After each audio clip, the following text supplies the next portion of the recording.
चला झटपट टेस्टी भाजी बनवूया। तर फ्लावर कट करून घेतला, ओला मटर सोलून घेतला, गरम पाण्यामध्ये स्वच्छ धुवून घेतला आणि त्याला मीठ टाकून बॉईल करायला ठेवून दिला। नंतर आहे ना साईडला मी बटाटे पण शिजवून घेतले।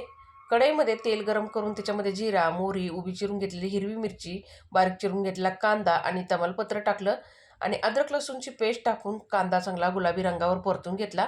नंतर त्यामध्ये घरगुती मसाला, लाल काश्मीरी मिरची पावडर, गरम मसाला, हळद परतून घेतलं चांगलं। नंतर त्यामध्ये शिजवलेला मटर, फ्लावर, उकडलेला बटाटा मोठ्या-मोठ्या फोडींमध्ये कुस्करून घेतला चांगला आणि मिक्स करून घेतलं। चवीनुसार मीठ आणि कोथिंबीर टाकली, तयार झाली तर टेस्टी अशी भाजी।